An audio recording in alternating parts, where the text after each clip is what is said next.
Bonjour et bienvenue à ce culte de Pâques 2020, un culte particulier parce qu'on n'est pas ensemble les uns avec les autres, mais on est séparés les uns des autres. Alors pourquoi vivre un culte tel que celui-ci?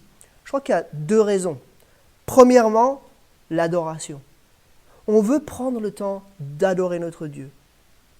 Pâques, c'est le sommet, c'est la grande fête pour nous autres chrétiens. C'est là où nous nous souvenons de Jésus-Christ, mort et ressuscité. C'est là où nous nous souvenons de ce jour où Dieu nous donne la justice par la foi en Jésus-Christ. Donc on veut passer ce temps d'adoration, on ne veut pas passer à côté de ça. Et ce n'est pas à cause du coronavirus qu'on s'arrêtera d'adorer notre Dieu. Et la deuxième raison, c'est pour une raison d'unité. Parce que malgré le confinement, malgré la fermeture des frontières, malgré le fait qu'on est isolé chacun chez soi, nous pouvons, depuis notre canapé, depuis notre table à manger, passer ce temps d'adoration. Et on est en fait actuellement probablement plusieurs centaines à entonner les mêmes chants, à entendre les mêmes choses, à prier les mêmes prières. Tout cela à la gloire de notre Dieu. Ce sera un temps imparfait. On a dû faire un petit peu dans l'urgence, faire avec les moyens du bord. Chacun s'est filmé avec ce qu'il avait à disposition pour se filmer. Mais ce qui compte, ce n'est pas la qualité de ce qu'on va voir ou entendre. Ce qui compte, c'est que nous passions ce temps d'adoration et d'unité. Je me présente, moi je m'appelle Jonathan Meyer, je suis pasteur de l'église Action Biblique de la Servette à Genève. Et c'est moi qui vais servir un petit peu de fil conducteur, qui vais faire les transitions entre les différentes partie de ce culte. Et tout de suite, on va avoir un mot d'introduction par le président de l'Action Biblique Suisse, Paul Yersin. Après quoi, on entendra le premier chant avec David et Bettina Prigent du groupe Antidote. Ce premier chant, ce sera Offrons au Seigneur. Et on veut tout de suite entrer dans la reconnaissance. À tout à l'heure. Avec l'arrivée du printemps, tout nous parle de la puissance de notre Dieu et de sa bonté. Toute la nature reflète sa gloire et en ce jour de Pâques, nous désirons glorifier notre Dieu trois fois saint, pour ce qu'il est et pour ce qu'il fait. En ce temps de confinement, j'aimerais souhaiter la bienvenue à chacune de nos églises évangéliques Action Biblique de France et de Suisse, et à chacun de vous qui êtes dans vos maisons et qui voulait célébrer ce jour de la résurrection de Jésus, le Messie.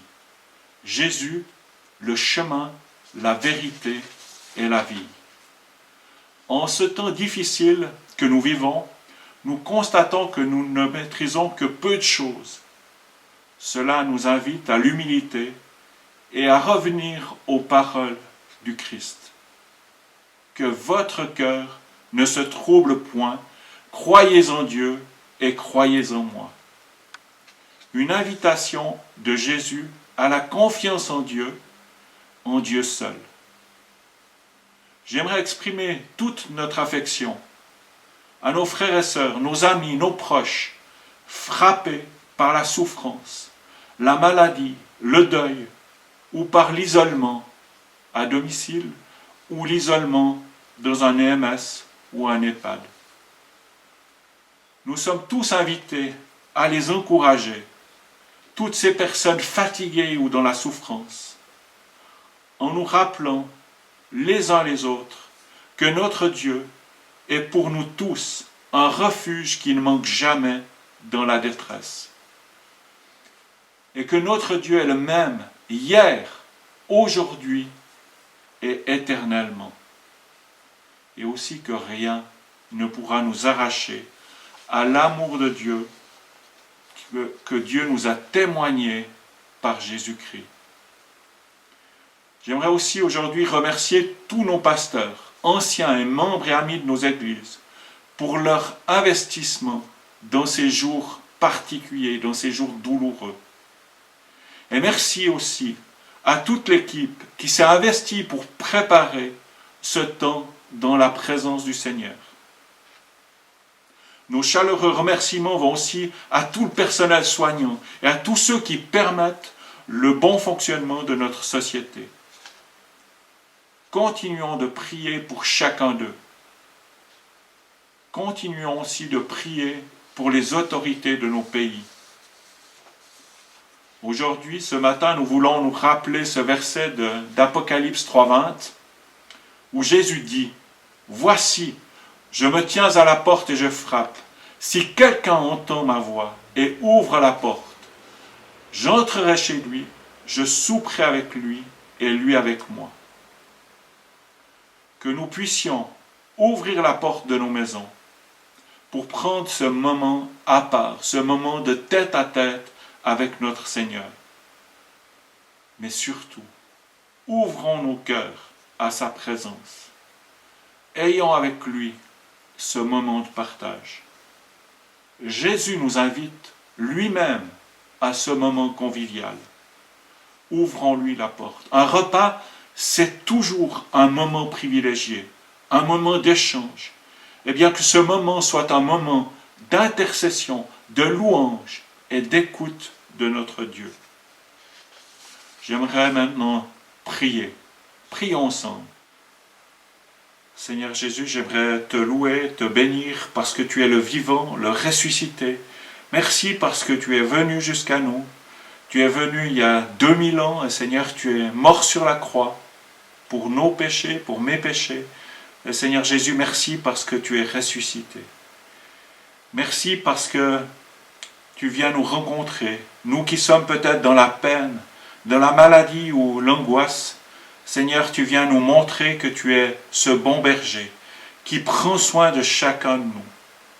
Merci parce que tu nous rappelles que tu nous entoures par devant et par derrière. Tu mets ta main sur nous. Et nous voulons vraiment te louer parce que rien ne nous séparera de ton amour. Ton amour est là pour chacun d'entre nous. Seigneur, nous voulons t'apporter, Seigneur, tout le personnel soignant, Seigneur, tous ceux qui travaillent, Seigneur, pour que notre société puisse tourner. Eh bien, Seigneur, nous te louons, nous te bénissons et nous te demandons vraiment de les protéger.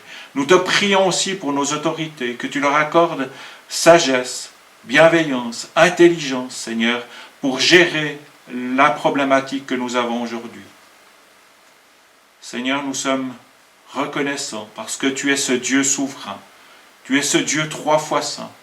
Et Seigneur, merci parce que tu es venu jusqu'à nous, nous rencontrer, nous donner ta paix. Et bien que ce matin, Seigneur, nous puissions tout à nouveau, ensemble, te rencontrer. Seigneur, que vraiment tu nous visites, que tu visites nos familles. Tu vois les couples, tu vois les enfants, Seigneur. Tu vois que tout n'est pas simple, mais Seigneur, merci parce que tu veux nous visiter. Visite aussi les personnes seules, Seigneur, réconforte-les, Seigneur, et que vraiment ils voient que avec toi, nous ne sommes jamais seuls. Seigneur, ouvre nos cœurs ce matin à ta parole, Seigneur, et bénis chacun d'entre nous. Dans le nom de Jésus. Amen. Bonjour à toutes les églises de l'Action biblique. Salut à tous. Alors on est David, et puis, lui c'est David, et moi je suis Bettina, Prigent. Et on se réjouit beaucoup de passer ce temps de louange avec vous pour ce dimanche de Pâques. C'est des situations un peu particulières, et je pense que ces derniers temps, ces dernières semaines, ces derniers jours, on a beaucoup fait monter vers Dieu des prières. On lui a dit nos besoins, on a prié pour les gens proches qu'on connaît qui sont malades, on a prié pour les infirmières, les infirmiers, tout le personnel soignant pour notre pays, pour le monde. Et ça, c'est tout à fait bon. Dieu est notre Père, on a besoin de lui dire, de lui exprimer en fait ces sujets-là qu'on a sur le cœur. Et ce qu'on aimerait faire maintenant, c'est vraiment nous reposer dans la confiance que Dieu a entendu nos prières et qu'il est à l'œuvre, qu'on peut lui faire confiance et qu'on puisse alors entrer vraiment dans la reconnaissance, quoi. Être dans la reconnaissance de ce qu'il a fait et le sujet de ce qu'on célèbre en ce dimanche de Pâques. Alors j'aimerais vous lire dans Philippiens 4 quelques versets. Le Seigneur est proche. Ne vous inquiétez de rien, mais en toute chose faites connaître vos besoins à Dieu par des prières et des supplications, dans une attitude de reconnaissance. Et la paix de Dieu qui dépasse tout ce que l'on peut comprendre gardera votre cœur et vos pensées en Jésus-Christ. Alors Père, c'est comme ça qu'on vient vers toi, maintenant, chacun là où on est, chacun dans nos foyers, nos maisons. On vient à toi en t'ayant exposé nos besoins, nos requêtes, et on vient vers toi avec une attitude de reconnaissance aussi, où on veut simplement regarder à toi maintenant, être confiant que tu es en train d'agir, que tu as entendu nos prières, et on a envie maintenant de te remercier pour tout ce que tu es et tout ce que tu as déjà fait pour nous. Amen. Amen.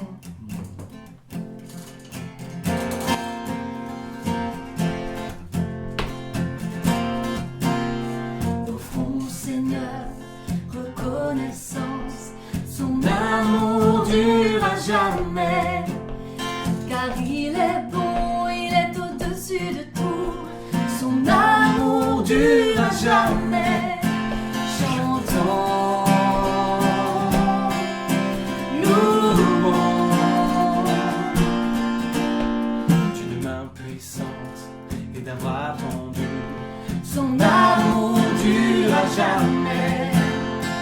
il nous donne une vie nouvelle, Son amour dure à jamais. Chantons, louons. À jamais Dieu est fidèle, à jamais Dieu est fort, à jamais Dieu est avec nous, à jamais, à jamais, à jamais Dieu est fidèle, à jamais Dieu est fort, à jamais Dieu est avec nous, à jamais, à jamais, à jamais.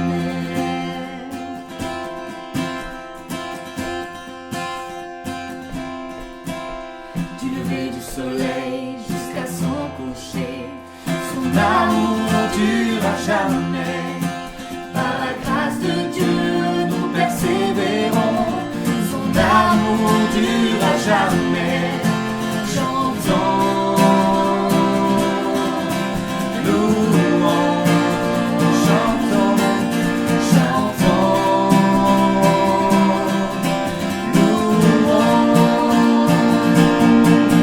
À jamais Dieu est fidèle, à jamais Dieu est fort, à jamais Dieu est avec nous, à jamais, à jamais, à jamais Dieu est fidèle, à jamais Dieu est fort, à jamais Dieu est avec nous, à jamais, à jamais, à jamais.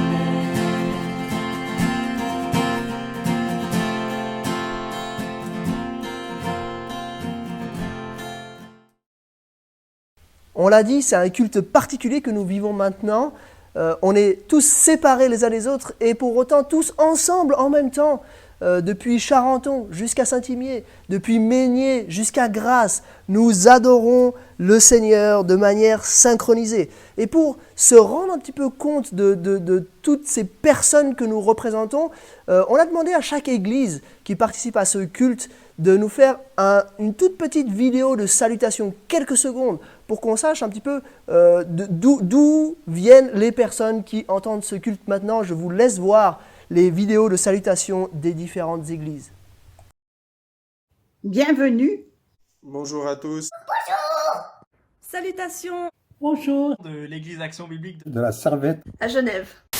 Et bonjour à tous de la part de l'église Action Biblique de Grasse. On vous salue et on vous souhaite une très joyeuse Pâques. Les frères et sœurs de Neuchâtel vous saluent chaleureusement et se réjouissent de vivre ensemble avec vous ce culte de Pâques. Eh bien, bonjour de la part de l'église de Montmorillon, dans la Vienne. Voilà, que Dieu vous bénisse et passez un bon culte. Hello.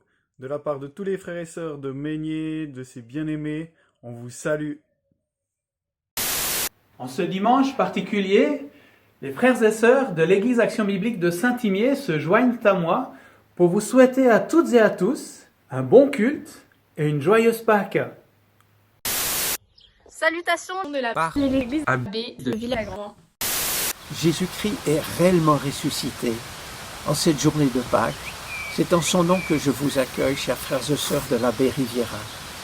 Bien que confinés, vous êtes les bienvenus, et pas seulement virtuels, car ces paroles viennent du cœur. Et c'est avec le même cœur et tous en cœur que nous vous saluons, frères et sœurs disséminés en divers lieux, tant en Suisse qu'en France et ailleurs également. Que la grâce et la paix du ressuscité soient avec vous un jour après l'autre.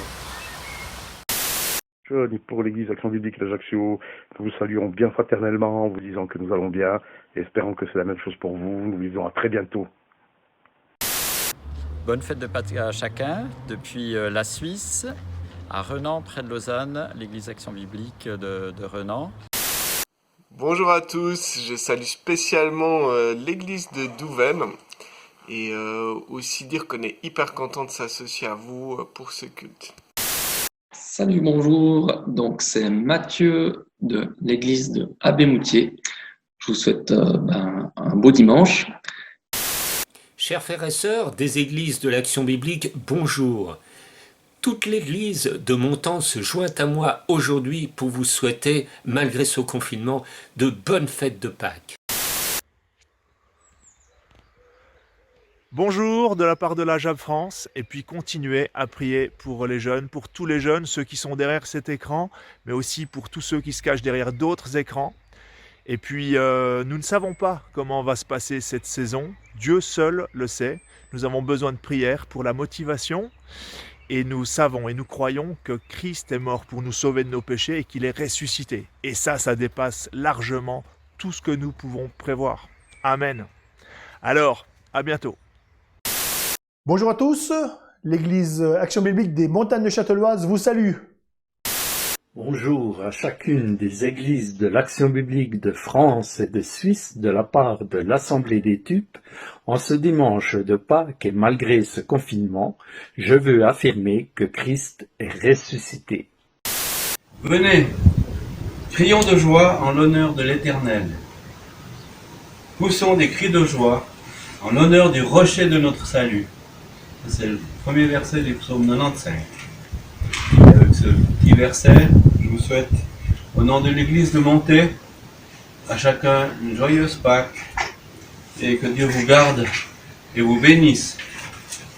Bon dimanche à chacun. Gros bisous virtuels de l'église Abbé Bordeaux. Bonjour à tous nos frères et sœurs Action Biblique en France et en Suisse de la part de l'église de Lavesseau près de Poitiers. Nous vous embrassons en Christ notre Sauveur qui est ressuscité. Gloire à Dieu.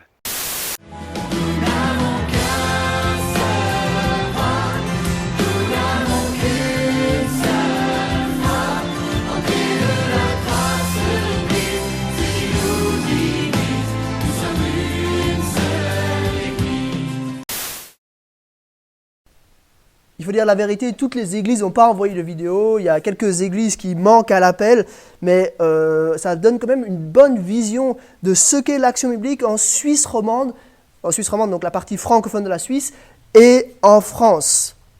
Maintenant, on va voir encore quelques vidéos de salutations de d'autres parties de l'Action biblique, de frères et sœurs de l'Action biblique en dehors de l'Europe francophone qui ont aussi voulu nous laisser un petit mot de salutation pour ce culte de Pâques. Aux frères de l'Action biblique du Brésil vous salue très fort et souhaite que la paix du Seigneur garde vos cœurs. Une salutation fraternelle de la part de l'Action biblique d'Italie. Joyeuse Pâques à tout le monde. Que Dieu vous bénisse. Les églises de Côte d'Ivoire vous disent à tous et à toutes joyeuses Pâques. Et en ces temps difficiles, nous disons, réjouissons-nous toujours dans le Seigneur car il est réellement ressuscité. Frères et sœurs, les églises de l'Action biblique de Portugal désirent vous saluer et se réjouir avec vous dans la bienheureuse espérance que le dimanche de Pâques nous communique, sachant que celui qui a ressuscité le Seigneur Jésus nous ressuscitera aussi par Jésus. 2 Corinthiens 4, 14. Chers frères et sœurs, le Christ est ressuscité. Il est vraiment ressuscité. Partageons la joie de Pâques, chers amis, de l'Action biblique de la Suisse romande et de France. Moi, Stéphane Denker, pasteur de l'Action biblique de Zurich, moi j'ai la grande joie de vous transmettre les salutations fraternelles des églises Action biblique de la Suisse alémanique, de Bâle, de Berne et de Zurich. Aujourd'hui, nous nous réjouissons car notre espérance, Jésus-Christ, il vit pour toujours, et nous vivrons ainsi avec notre Seigneur pour l'éternité. Qu'il soit loué. Ce matin de la résurrection, nous adorons notre Seigneur à nos endroits divers, chacun chez soi, à la maison, à cause de ce temps pas facile, mais nous sommes unis en Jésus. Alors, joyeux Pâques à vous, chers amis de la famille Action biblique, que Dieu vous bénisse. En entendant toutes ces salutations, on pourrait presque fermer les yeux et s'imaginer tous ensemble en train de chanter. C'est ce qu'on va faire maintenant. On va entonner 2 chants. Premièrement, oui, je crois. Et deuxièmement, rien ne peut sauver mon âme. Et ces 2 chants vont nous amener vers le temps de l'enseignement de la Bible. Et ce temps d'enseignement, il sera différent en fonction de si vous regardez la version pour adultes ou si vous regardez la version pour enfants de ce culte. Si vous regardez la version pour adultes, ce sera Frédéric Bican, le président de l'Action biblique France et le pasteur de l'église de Grasse, qui apportera la prédication. Si vous regardez la version pour enfants, ce sera Corinne Ruland, qui est agent de l'association Évangile et Enfance et qui fréquente l'église d'Étupe, qui apportera l'enseignement des enfants. Avant de chanter, avant d'écouter cette prédication, j'aimerais prier. Prions. Seigneur, on veut s'en remettre à toi.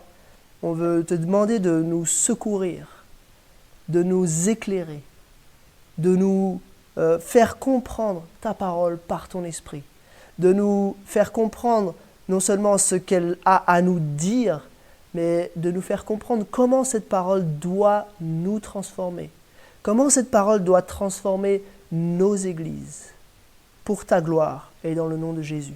Amen. Dans le chant qui suit, on va déclarer notre foi et je crois vraiment qu'il y a une puissance à déclarer ce qu'on croit, spécialement dans des temps difficiles. Pouvoir déclarer à nous-mêmes, à ceux qui sont autour de nous, aux puissances spirituelles aussi, dans quel camp on est, là où on se positionne. Et c'est ce qu'on va faire par ce chant. Oui, je crois en Dieu notre Père. Oui, je crois en Christ son Fils. Oui, je crois en son Saint-Esprit. Ça fait vraiment énormément de bien de proclamer ces choses dans un temps comme ça. Donc c'est ce qu'on va faire tout de suite par ce chant.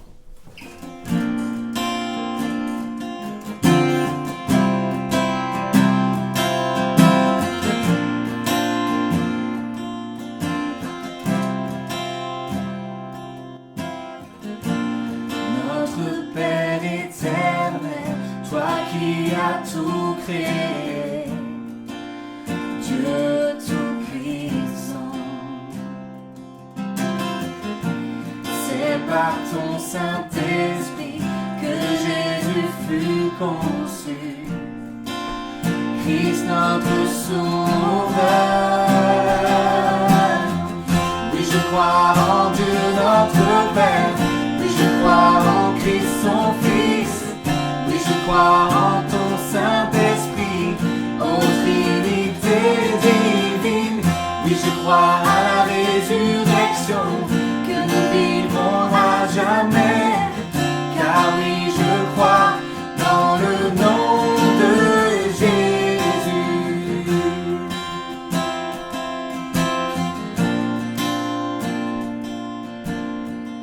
Notre juge et défense, tu souffris à la croix.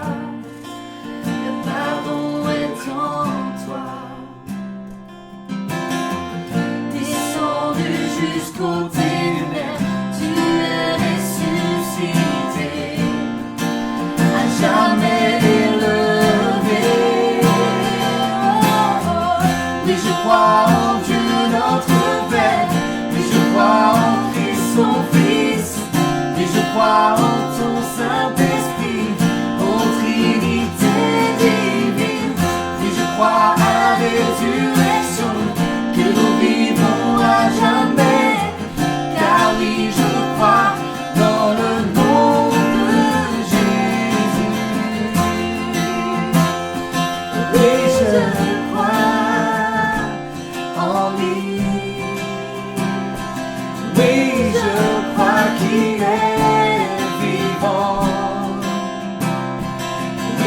je crois que Jésus est Seigneur.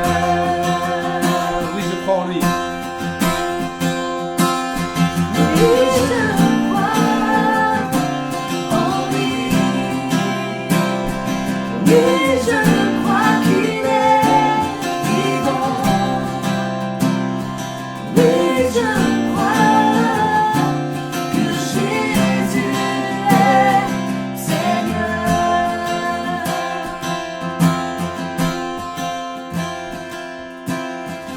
Oui, je crois à la vie éternelle.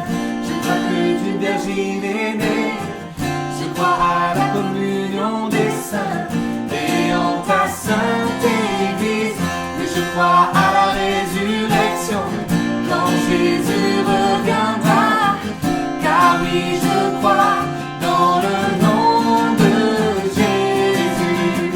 Oui, je crois en Dieu notre Père. Oui, je crois en Christ son Fils. Oui, je crois en ton Saint-Esprit, ô Trinité divine. Oui, je crois à la résurrection des vivants à jamais. Car oui, je crois dans le nom de Jésus. Oui, je crois dans le nom de Jésus. Oui, je crois dans le nom de Jésus.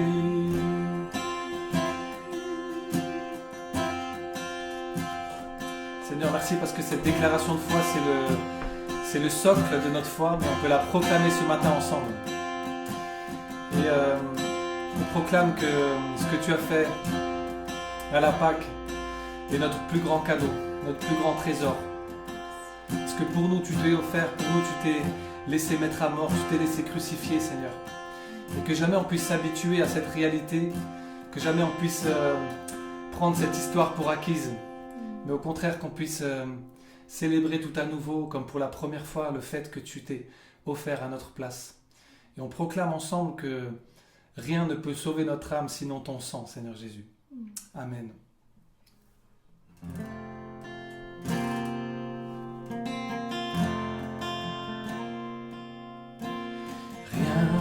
Ne peut sauver mon âme, rien que le sang de Jésus. Pour elle, je le réclame, rien que le sang de Jésus. Précieux sang de l'agneau qui me donne un cœur nouveau.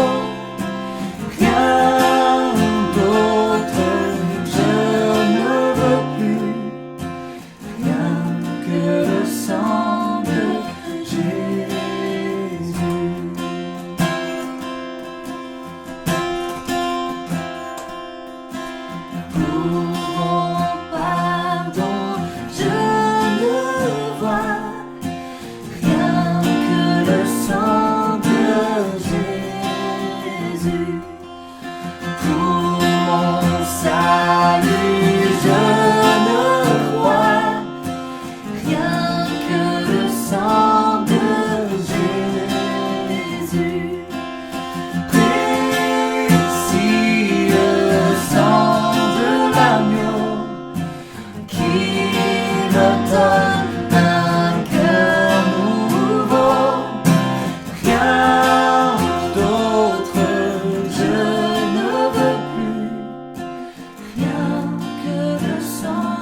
Bonjour à tous. Je vous propose pour le temps de méditation de ce culte de Pâques d'ouvrir la parole de Dieu ensemble dans le dernier livre de la Bible, le livre de l'Apocalypse. Au chapitre 5, nous allons lire maintenant ce chapitre en entier qui est assez court.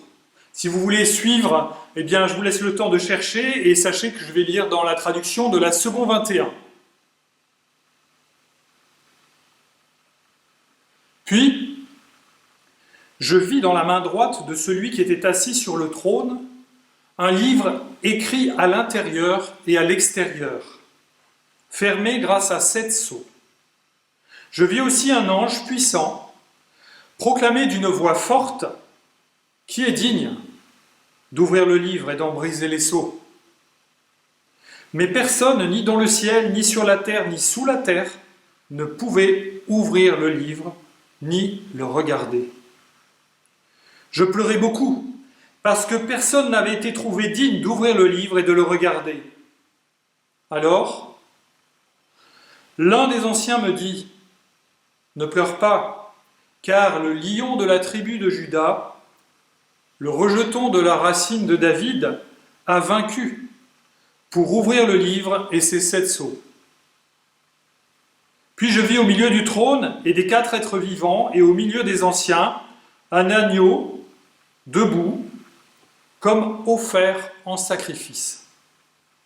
Il avait 7 cornes et 7 yeux qui sont les 7 esprits de Dieu envoyés par toute la terre. Il vint prendre le livre de la main droite de celui qui était assis sur le trône. Quand il eut pris le livre, les 4 êtres vivants et les 24 anciens se prosternèrent devant l'agneau. Chacun tenait une harpe et des coupes d'or remplies de parfums qui sont les prières des saints.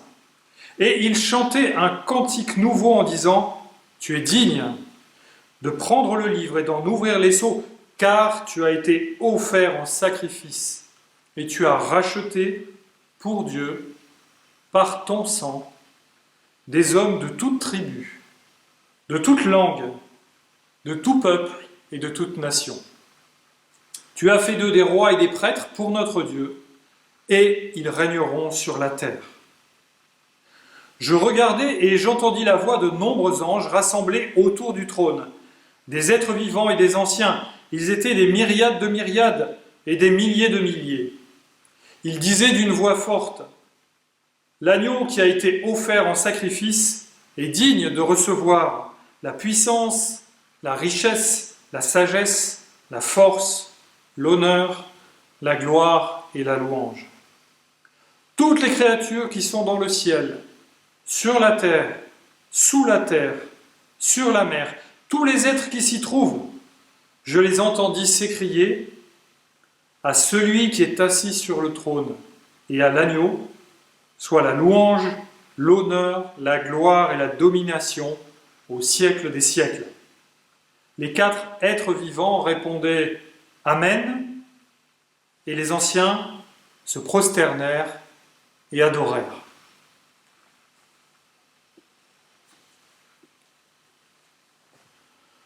Ce texte de l'Apocalypse nous invite à adorer Dieu et l'agneau. Il m'a semblé de circonstance parce qu'il est écrit par l'apôtre Jean à la fin du 1er siècle, cet apôtre qui était surnommé le disciple que Jésus aimait, ou le disciple bien-aimé, qui est également l'auteur de l'évangile de Jean et de 3 lettres. Cet apôtre qui est probablement le dernier de sa génération, probablement celui qui a vécu le plus longtemps, et qui, alors qu'il est exilé, au moment d'une persécution de l'Église, il appartenait probablement à l'Église d'Éphèse, et il avait été envoyé en exil en raison de sa foi dans l'île de Patmos. C'est le 1er chapitre de l'Apocalypse qui nous le raconte. Et à partir de ce moment-là, dans cette île, il a eu une révélation. Révélation, c'est la traduction française pour le terme grec qui correspond à apocalypse. Apocalypse, en grec, ça veut dire révélation. Cette révélation, elle vient de Jésus-Christ. Et cette révélation, elle vient pour encourager les églises qui, comme celle d'Éphèse et comme l'apôtre Jean, à la fin de ce 1er siècle, étaient particulièrement persécutées par le pouvoir romain et par les pouvoirs religieux, juifs et païens. Elle m'a semblé de circonstance, ce texte, il m'a semblé de circonstance pour le culte de Pâques, parce que, vous allez le voir, et peut-être l'avez-vous déjà remarqué, il y a des parties vraiment précises qui nous invitent à considérer qui est Jésus-Christ et ce qu'il a accompli et ce que mérite, quelles sont les conséquences de ce qu'il a accompli. Je vous propose donc de nous pencher sur ce texte avec ce titre, Pâques, gloire à l'agneau de Dieu. Et on va essayer de suivre le plan suivant pour un peu suivre les pistes, voir de quelle manière ce texte nous parle. Eh bien, je vous propose le plan suivant. Premièrement, nécessité de Jésus-Christ. Deuxièmement, œuvre de Dieu à Pâques, l'agneau de Dieu qui ôte le péché. Troisièmement, adoration.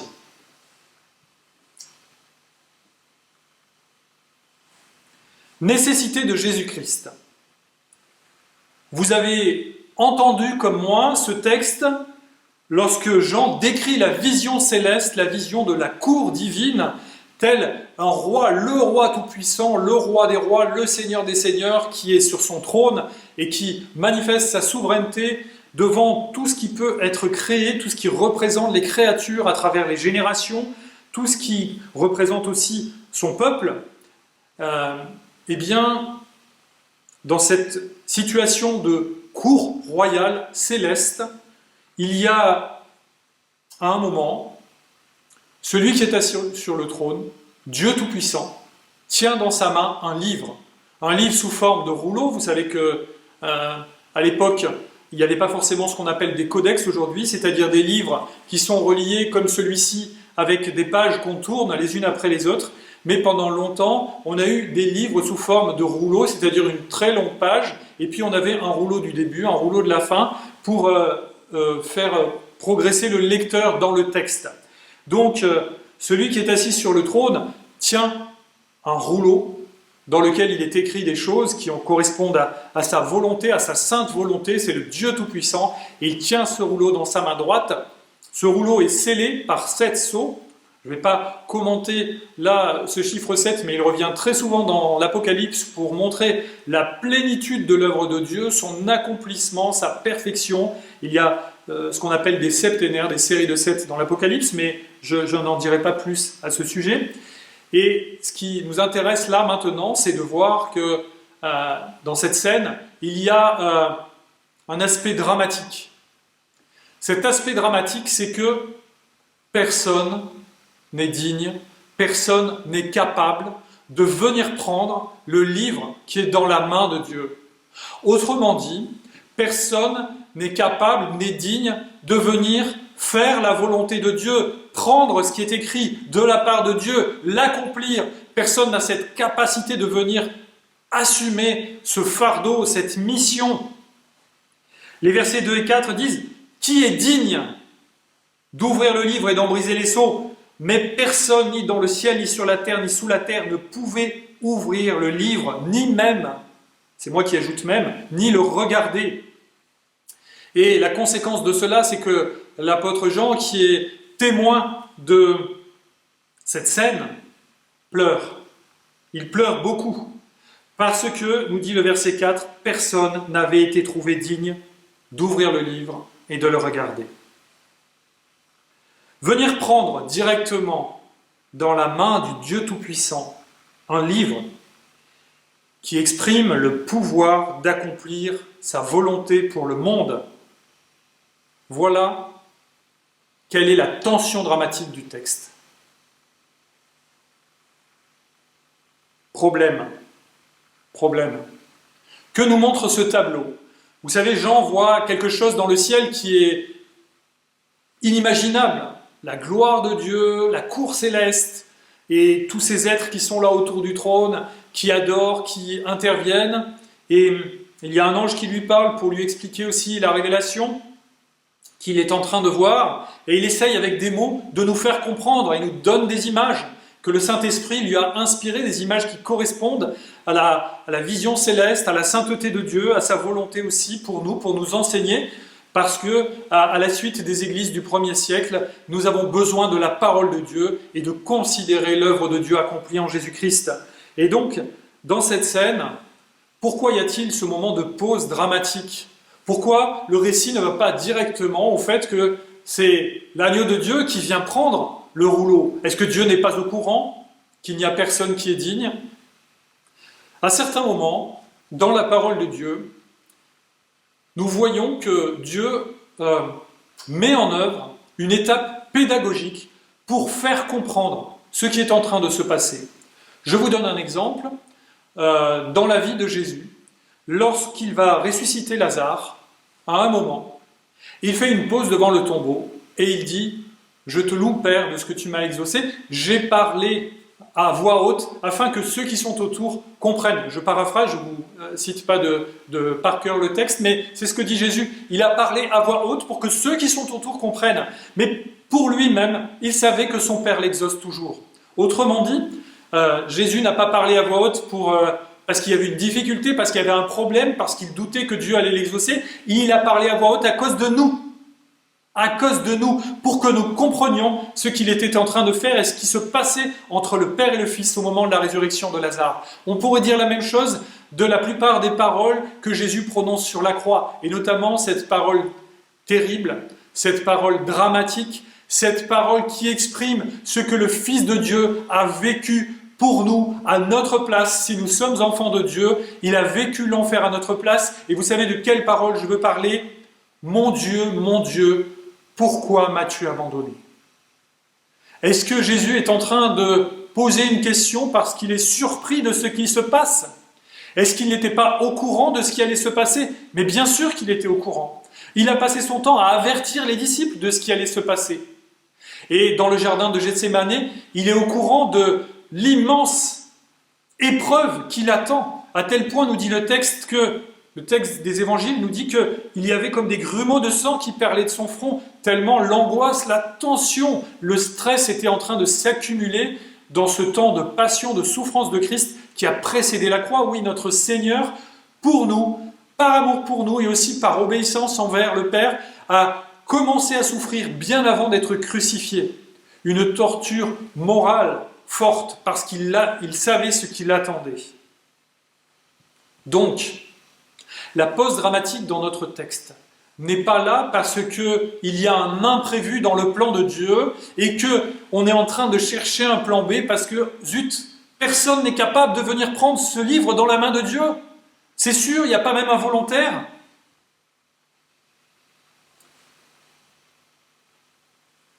Quand les créatures sont incapables, et elles le sont presque tout le temps, d'accomplir quelque chose qui soit valable aux yeux de Dieu, eh bien, c'est Dieu lui-même qui pourvoit.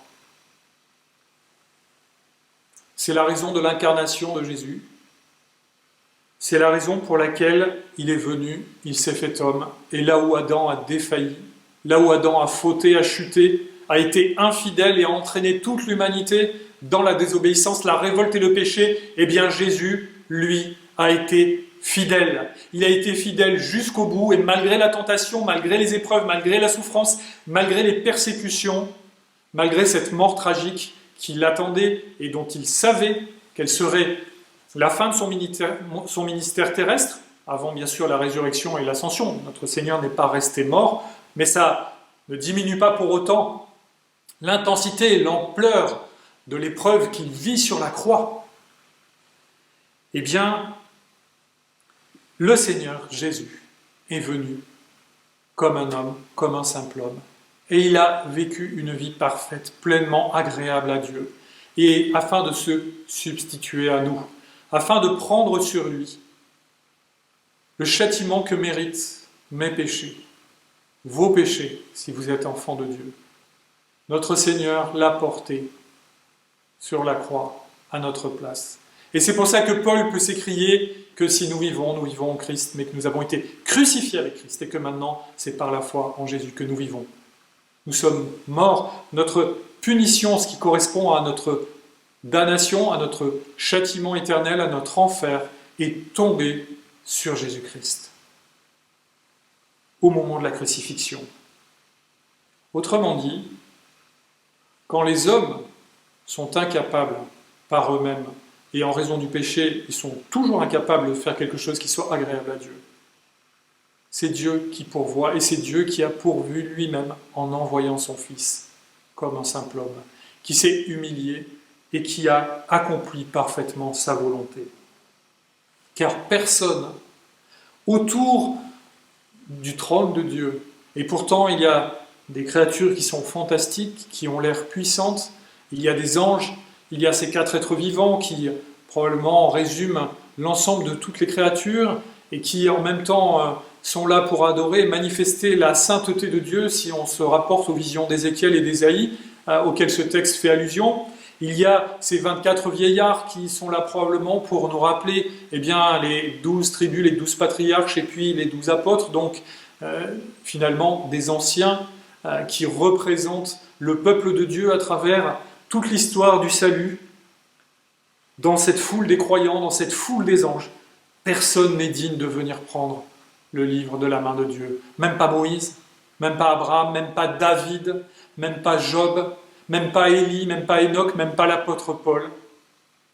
Personne n'est digne, même pas les anges, même pas l'archange Michel, dont il est question par ailleurs dans la parole de Dieu, qui est pourtant un ange fidèle, qui accomplit de grandes choses de la part de Dieu et au service de Dieu. Mais pour accomplir ce qui correspond à ce livre qui est dans la main de Dieu, il fallait quelqu'un qui soit à la hauteur de Dieu. Peut-être avez-vous déjà vu cette scène un peu amusante d'un père qui s'amuse avec un enfant plus petit et qui tient la chose en l'air en disant « Vas-y, si tu le veux, tu dois venir le prendre dans ma main. » Et si l'enfant est vraiment petit, il a beau sauter, il ne pourra pas atteindre la main de son père qui est élevée au-dessus de lui parce qu'il est trop petit. Et si son père ne baisse pas la main, il n'arrivera pas à prendre ce qui est dans cette main. Et cette scène nous montre que ce que Dieu veut, c'est quelqu'un qui soit à la hauteur de la mission, c'est-à-dire qui soit à la hauteur de Dieu, à la hauteur de la volonté sainte et parfaite de Dieu. Et c'est pour cela que Jean pleure. Jean pleure parce que dans ce temps de post-dramatique du récit, et nous savons que le récit va évoluer et que quelqu'un va être digne, mais avant de passer à cette deuxième étape, voyons Jean qui est en train de pleurer. Pourquoi pleure-t-il ? Jean pleure sur ce drame de la création qui a été abîmée par le péché et qui fait que personne n'est digne, ni vous, ni moi, ni aucun être humain de toute l'histoire de l'humanité, ni même les anges, aucune créature en dehors de Jésus lui-même n'est digne de venir accomplir, de venir prendre, de venir regarder, de venir proclamer la sainte volonté de Dieu. Jean pleure. Il pleure sur cette situation dramatique et je crois que à l'occasion de Pâques, il est important pour nous de nous souvenir que dans le récit de Pâques, il y a un temps d'examen de conscience qui nous invite à pleurer sur notre péché, à pleurer sur le péché de l'humanité, à pleurer sur la révolte des hommes contre leur Créateur. Cette révolte qui conduit à la crucifixion de Christ. S'il est mort à la croix, ce n'est pas seulement à cause des Romains et des Juifs qui l'ont crucifié à l'époque. S'il est mort sur la croix, c'est à cause de vous, c'est à cause de moi. C'est pour nous sauver. C'est un drame. C'est une injustice. Lui, le juste, est mort pour des injustes. Pleurons sur notre péché.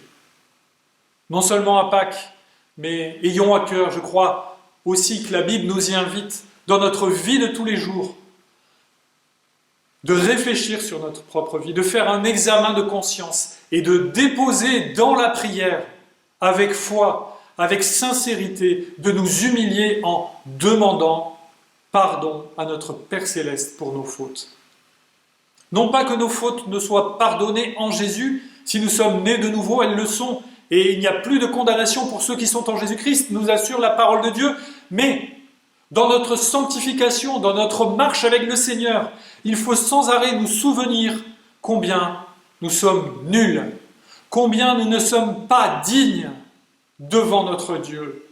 Et s'il est venu nous sauver, ce n'est pas parce que nous sommes des gens formidables par nous-mêmes, c'est à cause de son amour, à cause de sa volonté, sa sainte volonté. La Bible nous dit que Dieu prouve son amour pour nous en ce que lorsque nous étions encore pécheurs, Christ est mort pour nous. Ce ne sont pas nos qualités, donc ce n'est pas le fait que nous soyons quelqu'un de merveilleux par nature, mais c'est lui qui est merveilleux. Et c'est lui qui pourvoit à notre salut merveilleux également. Voilà quel est le drame qui fait pleurer Jean. Heureusement, grâce à Dieu, eh bien, l'histoire de l'humanité ne se conclut pas là, l'histoire de la création ne se conclut pas là, mais notre Dieu, avant la fondation du monde, nous dit la Bible, avait déjà prévu, prédestiné Jésus-Christ à être le sauveur du monde. Et c'est pour cela que notre texte se poursuit. Et il y a un personnage qui va venir prendre le rouleau, le livre, dans la main du Dieu Tout-Puissant. Ce personnage, nous dit le verset 6, il est au milieu du trône, il sort du milieu du trône. Autrement dit, il est là où Dieu se tient assis. C'est une façon, comme dans une sorte de tableau fantastique, de nous expliquer la doctrine de la Trinité, de nous l'illustrer, de nous montrer que celui qui va prendre le rouleau dans la main de Dieu est Dieu lui-même, par nature. Est-ce que vous croyez que ce texte nous dit que Dieu partage son trône, celui qui manifeste sa souveraineté, avec à tour de rôle des créatures qui peuvent venir s'asseoir? Je ne suis pas en train de dire que la Bible ne nous promet pas que dans l'éternité, eh bien, nous ne serons pas dans la présence de Dieu. Oui, nous serons dans sa présence. Il est même question d'être assis sur des trônes et de régner avec Christ. Mais là, dans cette vision, il est vraiment question du trône qui manifeste la souveraineté, la sainteté de Dieu. Seul Dieu est assis sur ce trône. Seul lui mérite d'être adoré. C'est ce que nous montre ce texte. Eh bien, celui qui sort pour prendre le livre dans la main de Dieu, il est au milieu du trône. Autrement dit, il est Dieu lui-même. Mais il n'est pas seulement Dieu, il est aussi un être humain. Et c'est ce que nous montrent les images suivantes. Le lion de Juda, le rejeton de David, autrement dit, c'est un descendant légitime du roi David. Ce roi de l'Ancien Testament, qui n'était pas parfait, mais qui était néanmoins agréable à Dieu, et à qui Dieu avait promis une descendance qui pour toujours serait devant lui. Or, la dynastie de David, après l'exil, c'est terminé. Mais en Jésus-Christ, Dieu honore sa promesse à David. Et c'est le descendant officiel, légitime du roi David, qui vient prendre le rouleau dans la main de Dieu. Et puis, parmi les titres du Messie, du Fils de Dieu, c'est de lui dont il s'agit, de Jésus-Christ, il y a aussi cette expression qu'on retrouve dans le chapitre 1 de l'épître de Jean, dans la bouche de Jean-Baptiste.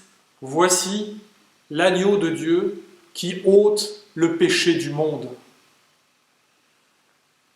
Autrement dit, dans cette image, avec ces quelques titres qui désignent celui qui vient prendre le rouleau dans la main de Dieu, nous voyons que le Messie, le lion de Juda, le rejeton de David, l'agneau de Dieu qui ôte le péché du monde, est pleinement Dieu, vraiment Dieu, pleinement homme, vraiment homme, à la fois, en même temps. Il est pleinement digne, donc, par sa nature divine, mais aussi par ce qu'il a accompli en tant qu'être humain, parfait, irréprochable, devant la justice de Dieu. C'est Jésus-Christ, Messie promis, annoncé durant tout l'Ancien Testament et dont l'Évangile nous raconte la vie, nous raconte l'exploit inimaginable, le sommet du plan de Dieu, le point culminant du plan de Dieu qui bouleverse tout et qui sauve l'ensemble du peuple de Dieu, rétroactivement les croyants de l'Ancien Testament, de l'Ancienne Alliance, et puis nous qui vivons après par la foi en Jésus-Christ. C'est le moyen par lequel Dieu nous sauve, le canal par lequel il déverse en nous son esprit, sa grâce, son amour. Voyons maintenant l'œuvre de Dieu à Pâques. Cet agneau de Dieu qui ôte le péché du monde, qui est venu prendre, qui a été investi de la souveraineté royale aux yeux de tous ceux qui sont dans cette cour céleste, aux yeux de toutes les créatures, et qui prend le rouleau, qui prend le livre de la volonté de Dieu, qui est capable de le prendre. Eh bien, cette œuvre, à Pâques, elle est indiquée dans les versets 6, notamment par la notion de sacrifice, qui revient au verset 6, au verset 9 et au verset 12. Et puis cette notion d'agneau dont j'ai parlé, eh bien, elle est là. Le texte dit que c'est un agneau qui est comme immolé, d'accord ? Comme un agneau qui a été sacrifié. Autrement dit, à 5 reprises, le texte fait allusion à la notion de sacrifice ou d'agneau qui a été sacrifié. Jésus est celui que tous les sacrifices de l'Ancien Testament annoncent. Le seul sacrifice qui est agréable à Dieu. Car l'Épître aux Hébreux nous dit que ce n'est pas le sang des boucs ou des taureaux qui peut effacer le péché, ni le sang des animaux, mais c'était le sang du Messie, du propre Fils de Dieu, qui est venu mourir à notre place. Ce sang qui est très précieux, qui a coulé sur la croix et qui nous a lavé de nos fautes, et qui est agréable devant la justice de Dieu pour effacer le péché du monde. Le péché du peuple de Dieu et réconcilier toutes choses avec Dieu. La notion de sang, de son sang précieux est présente au verset 9. Et elle fait le lien d'ailleurs entre la notion de sacrifice d'un côté et de rédemption de l'autre. Parce que le sang versé sur la croix évoque le sacrifice parfait et complet, l'expiation. En versant son sang, Christ est mort pour nous. Et si nous lisons le récit de la crucifixion, nous voyons que Jésus est mort plus tôt que les deux autres larrons qui étaient les larrons qui étaient crucifiés à sa droite et à sa gauche, les criminels qui étaient là et qui l'entouraient, lui le juste, ils sont morts bien plus tard, on a dû leur casser les jambes. Jésus, une fois qu'il avait tout accompli, a rendu lui-même son esprit au Père, c'est le sens de cette dernière parole. Mais les Romains, qui étaient consciencieux, ont voulu vérifier qu'il était vraiment mort, et donc un soldat romain lui a percé le côté, et il en est sorti du sang et de l'eau mêlée. Autrement dit, notre Seigneur, non seulement par la torture atroce de la crucifixion, mais aussi par ce coup de lance, a été vidé de son sang. Autrement dit, c'est sûr qu'il est mort. Il a vraiment donné sa vie. Et ce sang était versé dans l'Ancien Testament pour manifester, pour présenter devant Dieu l'expiation du peuple, pour accomplir devant Dieu l'expiation du peuple. Et une fois par an, vous savez, le souverain sacrificateur venait avec du sang aussi dans le lieu très saint pour faire l'expiation pour tout le peuple d'Israël. Et puis, bien sûr, tout au long de l'année, il y avait chaque jour des sacrifices pour les différents péchés du peuple. Donc, la notion de sang, elle exprime cette notion d'expiation. Notre péché a été expié, l'ardoise est effacée. Dieu a jeté notre péché loin derrière lui, au fond de la mer. Il ne se rappelle plus de notre péché. Si nous sommes en Jésus-Christ, il nous voit avec les qualités de Christ. Quelle chose incroyable, quelle chose inimaginable.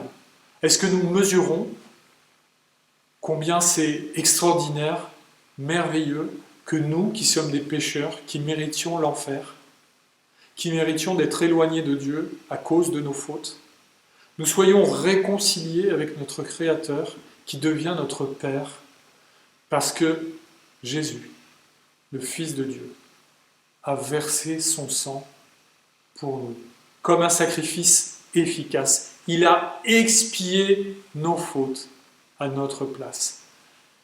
Et en échange, il nous donne la vie éternelle que lui méritait. Et puis le sang, eh bien, évoque l'expiation d'un côté, la notion de sacrifice, et aussi la notion de rédemption, de rachat. Les deux vont ensemble, mais elles nous donnent deux aspects importants du salut que le Seigneur nous donne en Jésus-Christ, nous offre en Jésus-Christ, accompli, que Jésus-Christ a accompli sur la croix. Il a expié nos fautes, et aussi, Il a payé devant la justice de Dieu le prix pour nous libérer, pour nous racheter. C'est ce qu'on appelle la rédemption. Autrement dit, nous étions esclaves du péché, de la mort, sous l'influence de Satan, d'une façon irréversible, dramatique, d'une façon qui fait pleurer l'apôtre Jean parce que personne n'est digne. Et Jésus-Christ nous rachète, nous libère de l'esclavage du péché. Non pas que dans nos vies terrestres, malgré notre conversion, nous ne soyons pas parfois tiraillés par notre péché, mais ce n'est plus une impasse. Ce n'est plus une finalité qui nous conduit à la mort et à la séparation éternelle d'avec notre Créateur. C'est un combat que le Seigneur permet dans nos vies, le temps que nos vies terrestres durent, et dont nous serons débarrassés lorsqu'il viendra nous prendre pour être avec lui pour toujours. Et il achèvera lui-même de nous rendre irréprochables. Mais dans l'attente de ce jour, le péché est encore là. Néanmoins, nous avons été rachetés, libérés de l'esclavage du péché. Le péché n'est plus une fatalité dans notre vie, il ne nous conduit plus à la mort, il ne nous sépare plus de Dieu. Mesurons-nous ce cadeau incroyable, cette délivrance existentielle qui a bouleversé nos vies. Et puis la dernière, ou plutôt un autre point de cette œuvre de Dieu à Pâques, à travers l'agneau de Dieu qui ôte le péché du monde, c'est la notion de victoire. Ce que Jésus dit sur la croix, tout est accompli, tout. La volonté de Dieu, le plan de Dieu ont été parfaitement accomplis. Jésus-Christ peut pousser ce cri de victoire sur la croix alors qu'il est en train de mourir. Pourtant, tout est accompli. Une fois, j'ai rencontré quelqu'un qui était très hostile aux chrétiens. Et il m'a parlé assez durement en me disant « Vous, les chrétiens, vous croyez dans un Dieu qui est mort. » Certes, notre Seigneur est mort sur la croix, mais il est ressuscité pour l'éternité. Il est monté au ciel, il est assis à la droite de Dieu et il est rentré dans son règne. Et il va revenir pour nous chercher. Autrement dit, aux yeux des hommes, aux yeux des incrédules, Jésus est un homme qui est mort sur la croix et point final. Pour nous, qui sommes enfants de Dieu, qui avons foi dans le Fils de Dieu, Jésus-Christ a montré sur la croix qu'il avait triomphé du mal, qu'il avait triomphé de toutes les autorités humaines, angéliques. Tout ce qui était révolté contre la sainteté de Dieu a été vaincu à la croix. C'est la Bible qui nous le dit dans le chapitre 2 de Colossiens. Il a livré publiquement, il a montré publiquement, aux yeux de tous, aux yeux de toute la création, qu'il avait triomphé des autorités qui s'étaient rebellées contre Dieu. Et il en donne la preuve en ressuscitant. Notre Seigneur n'est pas resté mort, mais il est ressuscité le dimanche matin. Et c'est pour ça qu'en mémoire de ce jour merveilleux, les chrétiens ont pris l'habitude de se réunir le dimanche. Gloire à Dieu, Jésus est vraiment ressuscité. C'est cela le message de Pâques, qui doit nous réjouir, que nous devons réexaminer, que nous devons méditer, qui doit à nouveau nous bouleverser, nous remplir de joie, nous remplir de reconnaissance, nous pousser à louer notre Dieu, comme cette foule qui est autour du trône et qui adore. Et qui adore-t-elle? Et nous allons y venir. Elle adore le Dieu Tout-Puissant, 3 fois Saint, Père, Fils et Saint-Esprit. Et elle adore le Messie, l'agneau de Dieu. La victoire de la croix, c'est la victoire de Dieu. C'est la manifestation que Dieu n'a pas abandonné sa création, mais qu'il a un plan magnifique qui était prévu avant la fondation du monde et qui est manifesté en Jésus-Christ. C'est l'enseignement de tout le Nouveau Testament. C'est ce qu'annonce tout l'Ancien Testament. C'est ce que démontre tout le Nouveau Testament. Et c'est aussi la clé de lecture de l'Apocalypse. Je ne vais pas vous en dire plus, mais si vous voulez lire l'Apocalypse peut-être avec des yeux neufs, examinez tout ce qui est dit à propos de l'œuvre de Jésus-Christ et tout ce qui est dit des forces qui sont révoltées contre Dieu et qui essayent de contrecarrer l'œuvre de Christ et qui n'y arrivent pas et qui sont vaincus par l'agneau de Dieu, le rejeton de David, le Messie promis, qui glorifie notre Dieu et qui accomplit toutes choses selon sa sainte volonté. Nous devons adorer notre Dieu, Père, Fils et Saint-Esprit, notre Père qui nous a tant aimés, le Fils qui a donné sa vie pour nous, qui est venu s'identifier à nous, qui a vécu une vie parfaite, qui nous sauve et qui intercède pour nous, le Saint-Esprit qui nous est donné comme un sceau qui garantit notre salut et qui bouleverse notre vie, qui nous donne la foi, qui nous donne la repentance, qui nous donne la conversion, qui nous fait grandir dans notre vie de piété à travers ce que nous lisons dans la parole de Dieu. Adoration. Pâques nous rappelle que par nature, nous sommes pécheurs et que nous étions perdus et séparés de Dieu. Personne de nous n'est digne d'entrer dans sa présence. Pâques nous rappelle que Jésus-Christ seul, vraiment Dieu et vraiment homme, est digne devant Dieu pour accomplir sa volonté et son plan. Et il l'a fait. Pâques nous rappelle l'amour de Dieu manifesté en Jésus-Christ pour nous, ses enfants. Il a payé le plus grand prix, la vie de son Fils, pour pardonner notre péché et nous sauver de la mort. Pâques nous rappelle quelle immense victoire Christ a remportée sur la croix et que Dieu seul et son Messie méritent d'être adorés. Lorsque je dis Dieu seul et son Messie, je ne suis pas en train de sous-entendre que le Messie ne serait pas lui-même Dieu. Quand on dit Dieu, on pense à la fois au Père, au Fils et au Saint-Esprit, et donc Jésus-Christ est inclus. Lorsqu'on adore Dieu, on adore aussi Jésus-Christ. Mais, de même que ce texte le distingue, eh bien, Jésus est celui, le Fils est celui qui est sorti de Dieu pour agir, pour accomplir la volonté de Dieu dans la création, pour accomplir son plan. Et il a ajouté à sa nature divine une nature humaine pour venir accomplir le plan de Dieu et sauver des hommes de toute langue, de toute nation, de tout peuple, ces hommes qu'il adore, comme on voit dans la dernière partie du chapitre que nous avons lu. Autrement dit, quand on adore Jésus, on adore aussi Dieu.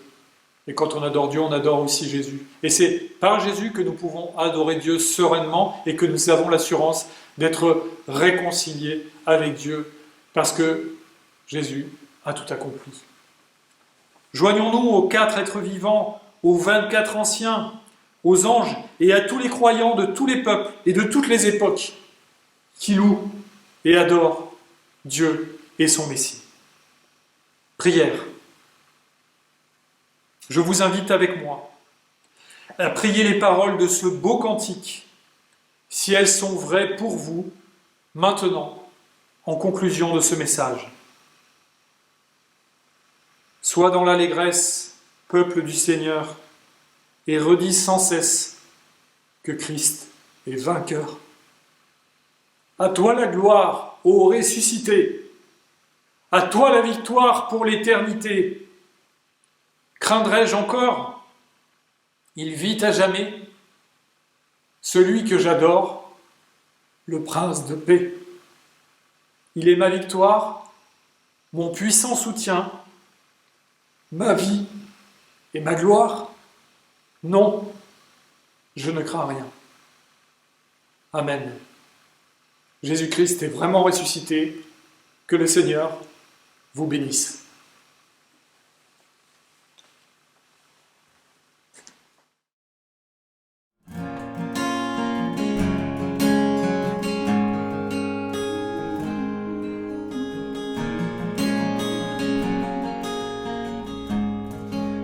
Prochain chant, on ne sera pas tout seul.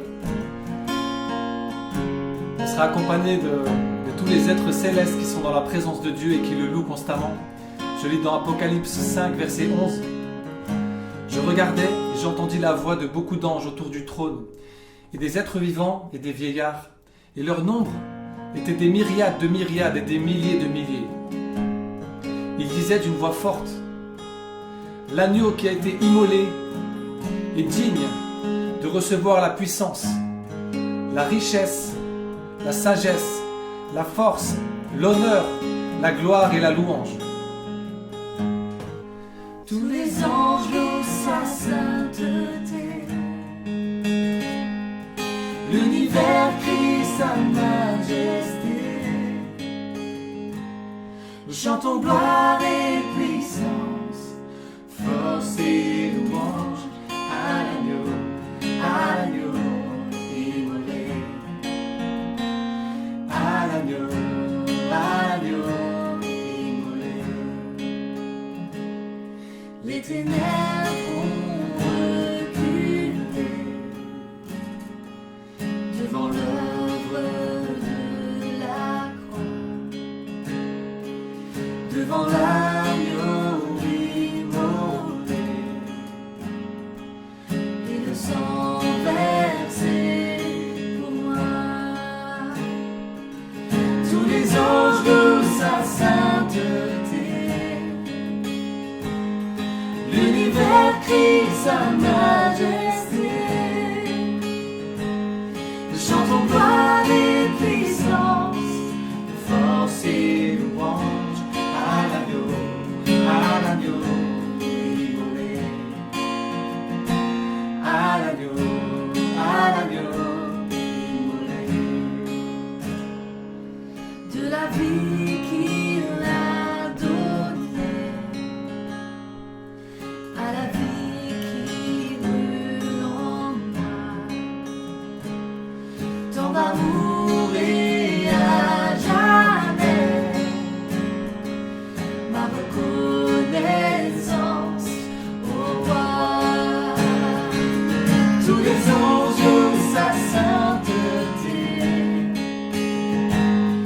l'univers crie sa majesté. Chantons gloire et puissance, force et louange à l'agneau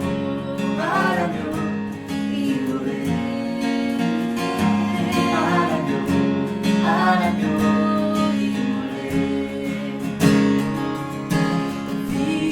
Vivant, vivant, puissant, puissant. Vivant, vivant, puissant,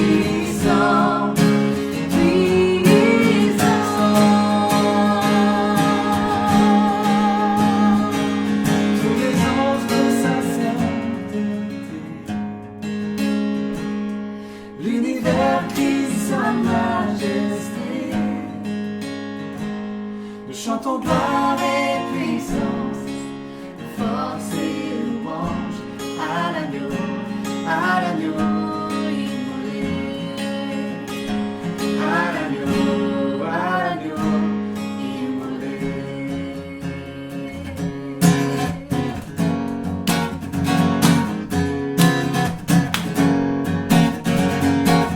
Je sais qu'il m'a secouru, son sang a couvert mes fautes, je le crois.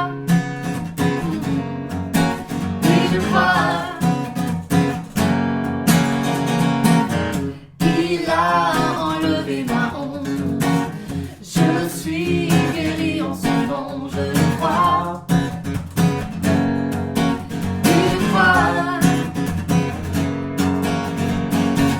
Je veux proclamer, oh, Jésus a vaincu la mort, mon rédempteur vit, mon rédempteur vit, mon rédempteur vit, mon rédempteur vit. Je sais qu'il m'a secouru, je sais qu'il m'a secouru, son sang a couvert mes fautes, je le crois.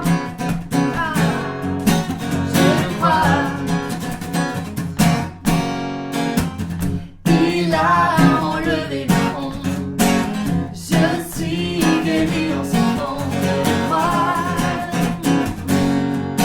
Oui, je crois. Je veux proclamer, Jésus a vaincu la mort.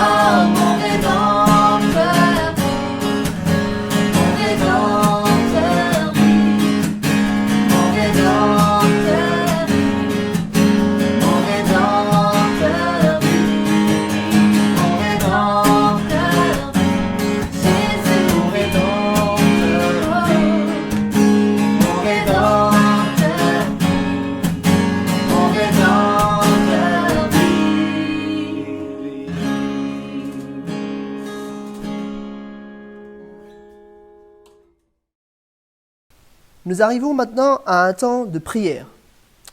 On veut faire une pause dans ce culte pour s'adresser à notre Dieu. On veut prendre le temps ensemble, mais à distance, pour faire monter à Dieu des prières, des supplications. Et j'aimerais vous proposer de prier dans deux directions.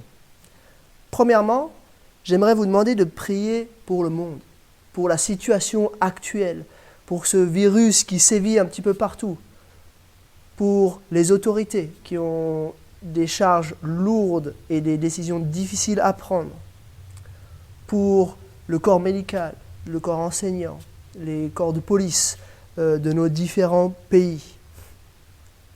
Prions surtout que cette période d'épidémie soit l'occasion pour nombre de personnes de se remettre en question, de découvrir le message de la Bible, de donner leur vie à Dieu et d'être sauvés pour l'éternité.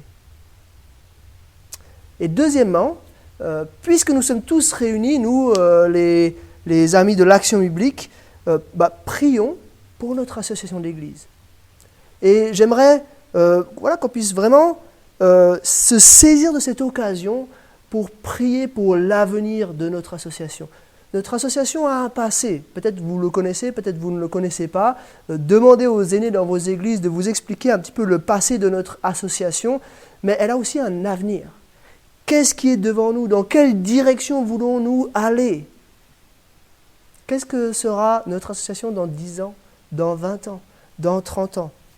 Et j'aimerais qu'on prie que le Seigneur nous donne un zèle toujours plus grand, un désir de lui obéir toujours plus grand, un désir de le servir toujours plus grand.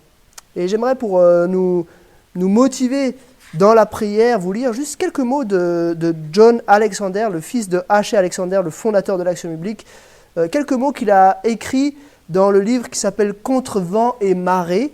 Tout à la fin du livre, il regarde un petit peu l'Action biblique à l'étape où elle était au moment où il a écrit ce livre, et il fait le constat suivant. L'Action biblique aborde une nouvelle étape. Il appartient maintenant aux hommes et aux femmes de la nouvelle génération de s'engager au service de leur Seigneur, à l'exemple de leurs aînés, sur les bases d'une vocation à la fois identique et renouvelée, collective autant qu'individuelle, que d'autres terrains soient conquis et d'autres victoires remportées au nom du Seigneur s'il tarde à revenir, que beaucoup d'âmes soient encore sauvées avant qu'il ne soit trop tard.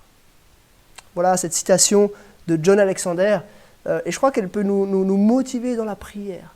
Que cette motivation qui avait cours à ce moment-là puisse être notre motivation encore aujourd'hui. Que l'Action biblique puisse conquérir des terrains, remporter des victoires, et que beaucoup d'âmes soient encore sauvées pour la gloire de Dieu et au nom de Jésus.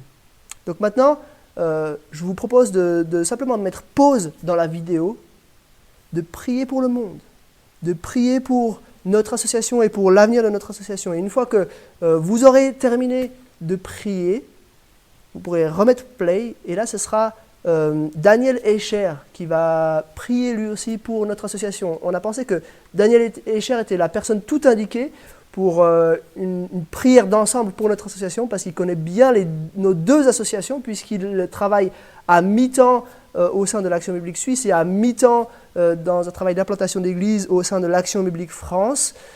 Et c'est lui donc qui priera pour notre association. Donc prenez le temps de prier, ensuite vous pourrez remettre play sur la vidéo et écouter la prière de Daniel Escher.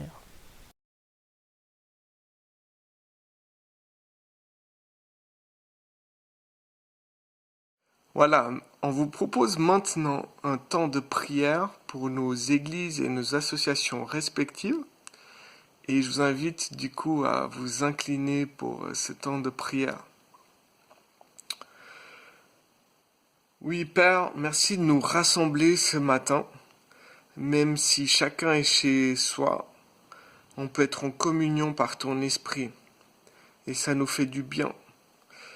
On est reconnaissant pour toutes ces communautés Action Biblique qui existent en Suisse, en France, et je te prie de bénir chacune de ces quelques 30 églises qui sont là. Je te remercie pour ta fidélité dans le passé.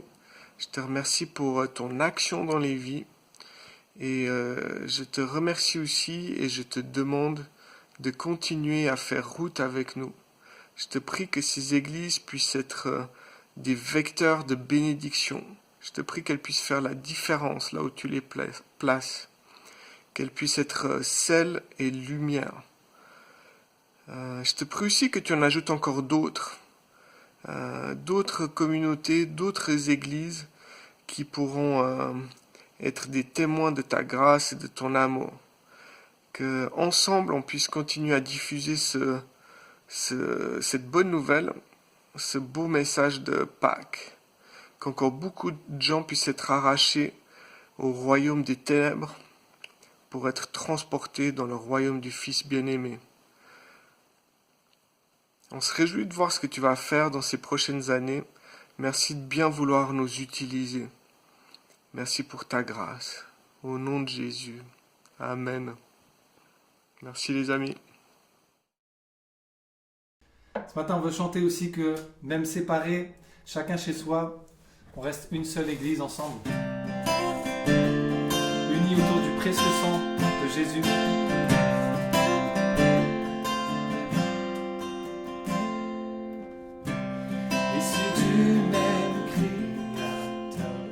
Le même souffle nous a donné la vie, tous aussi perdus, tous aussi pécheurs.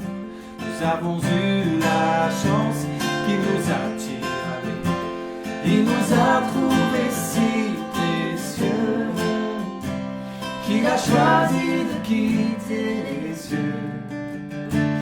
Malgré sa colère et notre rébellion, il est venu payer la rançon. Nous n'avons qu'un seul Père, nous n'avons qu'un Sauveur, qui pour nous s'est offert quand nous étions indignes et pécheurs. Nous n'avons qu'un seul roi, nous n'avons qu'une seule foi. Au pied de la croix se brise ce qui nous divise. Nous sommes une seule église.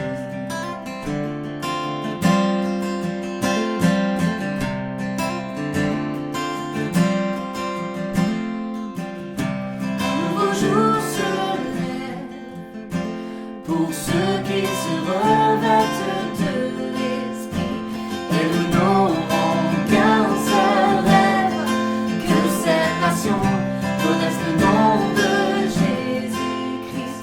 Louons Dieu pour nos différences, abandonnons les médisances, que le feu du diable soit mis en lumière, que le Père fasse tomber les barrières. Nous n'avons qu'un seul Père, nous n'avons qu'un Sauveur, qui pour nous s'est offert quand nous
sommes une seule Église. Une seule Église. Une seule Église.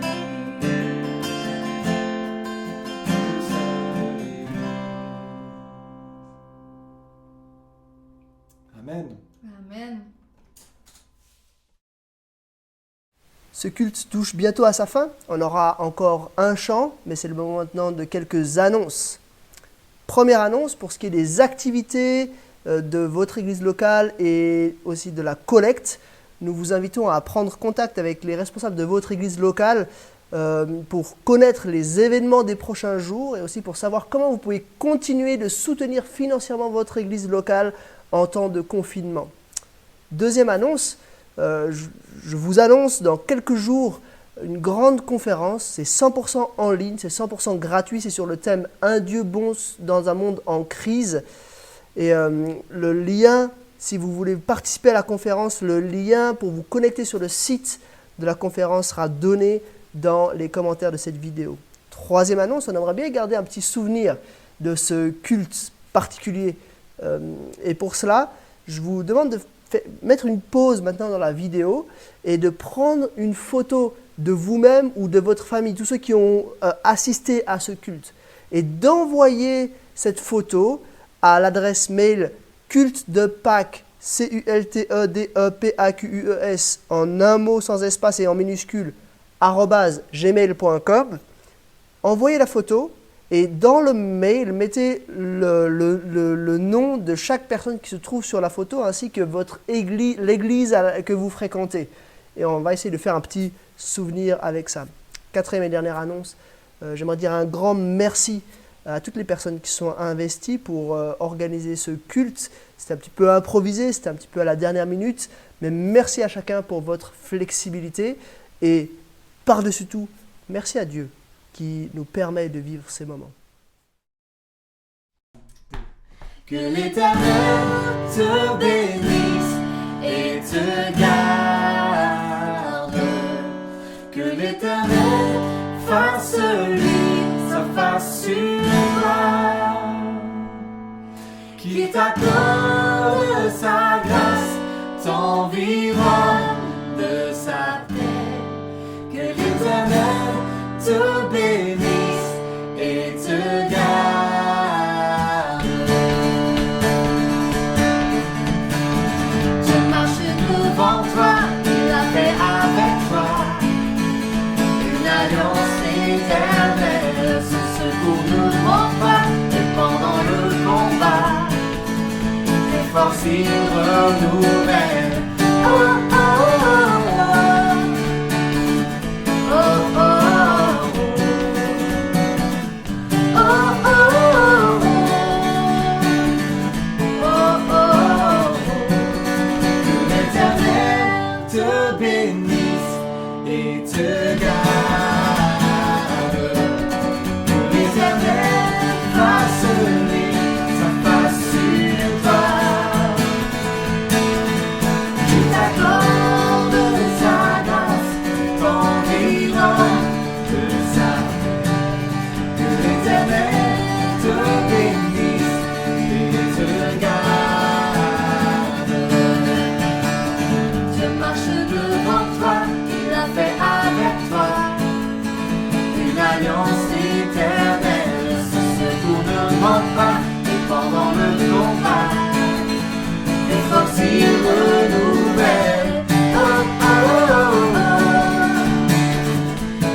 Chantera pour toi des chants de joie. Hey!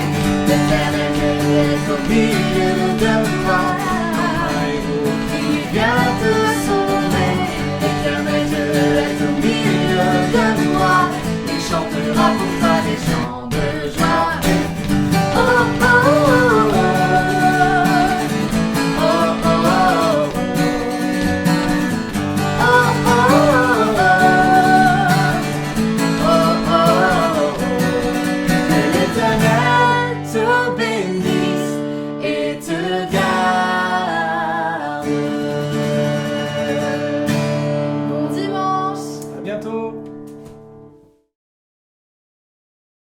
C'est le moment d'un mot de conclusion maintenant et j'aimerais reprendre les paroles des anges, de ces milliers d'anges dans Apocalypse chapitre 5, verset 12.